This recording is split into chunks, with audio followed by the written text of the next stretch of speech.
Same as it is. ఎందుకు jail బయటకు వచ్చి అనౌన్స్ చేసిన తర్వాత లోకేష్ బాబు కళ్ళలో నీళ్ళు వచ్చాయి. మీరు చూస్తే ఎమోషన్, ఎంత ఎమోషనల్ అయిపోయాడు ఆయన.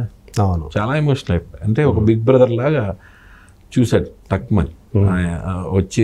అంటే ఎవరున్నారు పెద్ద ఆయన లోపల ఉన్నారు, ఏం చేయాలో తెలియదు. నిస్సాయంటే ఇప్పుడు అన్ని బాగున్నప్పుడు అందరు పక్కన వచ్చి చేరతారు సార్. కష్టంలో ఉన్నప్పుడు ఎవడు రాడు. కష్టంలో ఉన్నప్పుడు పక్కకు వచ్చి నించిన వాడే హీరో. కరెక్ట్. కళ్యాణ్ బాబుకి అంత పేరు రావడానికి ఆ జైలు బయటకు వచ్చిన వెంటనే అనౌన్స్ చేసిన తర్వాత సినేరియో మారిపోయింది మొత్తం. వాళ్ళ గుండెల్లో రైళ్లు స్టార్ట్ అయిపోయాయి అక్కడే. కరెక్ట్. తక్కువ మొత్తం సీన్ మారిపోయింది.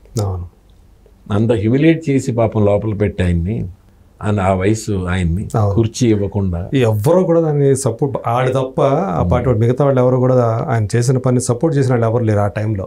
లేరు. కళ్యాణ్ బాబు నించున్న తర్వాత మొత్తం మిగిలిన వాళ్ళందరూ స్టార్ట్ అయ్యారు. కానీ ఈయన వచ్చి బయటకు రాగానే అనౌన్స్ చేశారు చూస్తారా, అక్కడి నుంచి టర్న్ అయిపోయింది కంప్లీట్.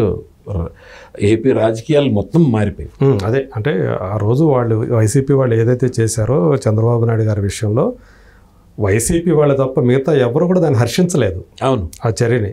సో ఈయన కూడా నమ్మాడు కాబట్టి, జెన్యున్గా నమ్మాడు కాబట్టి వచ్చి సపోర్ట్ చేశారు ఈయనకి. అంతే అంతే. ఇది కావాలని కక్షపూరితంగా చేస్తున్నారు అనేది ఆయన నమ్మాడు, బలంగా నమ్మాడు కాబట్టి. ఆయన పైగా ఏంటంటే ఆయన అప్పుడు బీజేపీ వాళ్ళతో మాట్లాడో లేకపోతే యాక్చువల్గా టర్మ్స్ యాక్చువల్గా సరిగా లేవు అప్పుడు.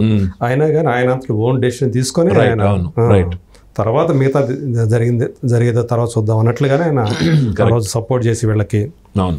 మీరు అన్నట్టు అది వాళ్ళు కూడా అంత కన్సర్న్తోనే పవన్ కళ్యాణ్ విషయంలో కూడా ఉన్నారు డెఫినెట్గా. ఎందుకంటే చంద్రబాబు గారు ఆ టైంలో ఆయన సపోర్ట్ ఇవ్వకపోతే ఎంత లోలో ఉన్నా, అంటే మానసికంగా చాలా లోలో ఉన్నారు కదా అందరూ. ఇప్పుడు ఈయన లోపల జైల్లో ఉన్నారు, భువనేశ్వర్ గారి బయట ఇది పాదయాత్రలో ఏదో తిరుగుతున్నారు, అండ్ లోకేష్ ఢిల్లీలో ట్రై చేస్తున్నాడు, బెయిల్ కోసం ట్రై చేస్తున్నాడు. చాలా అస్తవ్యస్తంగా ఉండింది కదా అప్పుడు దాకా. ఒక్కసారి కళ్యాణ్ గారు అనౌన్స్ చేయగానే మొత్తం సినిమా మారిపోయింది. అదే మీరు అన్నట్టు ఆ పిఠాపురంలో ఉంటే మనం కూడా అదంతా మనం అదృష్టవంతులు అయిపోయామన్నట్టు. పిఠాపురంలో పుట్టుంటే బాగున్నాను చాలా మంది అంటూ ఉంటారు. ఇప్పుడు చాలా లక్కీ. కొంతమంది తెలుసో తెలియకో ఆయన అసలు ఏం చేశాడు అని చెప్పేసి కూడా అన్నవాళ్ళు ఉన్నారు. మన నటులే కొంతమంది అన్నారు. వాళ్ళకి తెలీదు. అదే వాళ్ళకి ఏదో అందింది, మాట్లాడేది. అదే నేను ఎప్పుడు చూడలేదు. ఇంక చాలా అవన్నీ ఏమంటాం, ఇంకా మూర్ఖత్వం కాకపోతే. ఇప్పుడు అందరూ ఏం నాలుగు ఖర్చుకొని ఏం లాభం సార్? నవ్వుకున్నారా మాట్లాడేటప్పుడు?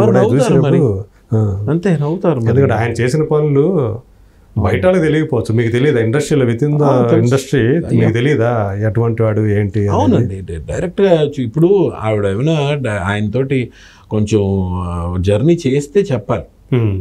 ఏమి చూడకుండా ఏమి చేయకుండా ఆయన ఏంటనేది, ఆయన మనస్తత్వం, ఆయన స్వభావం ఏంటో తెలియకుండా ఏదో వాళ్ళు ఏదో ఇచ్చారు కదా అని ఒక ఇది తప్పది. నాకు పరిచయమే ఆవిడ, నాకు పరిచయం, వాళ్ళ హస్బెండ్ నాకు పరిచయం, చాలా నాకు ఫ్రెండే. కాకపోతే అది వేరు ఇది వేరు. అంటే అది కూడా అక్కడ కూడా రాజకీయ ధోరణితోనే మాట్లాడారు. అదే ఎందుకు పాపం ఎంఐలా మాట్లాడేసింది అనుకున్నా. అనవసరంగా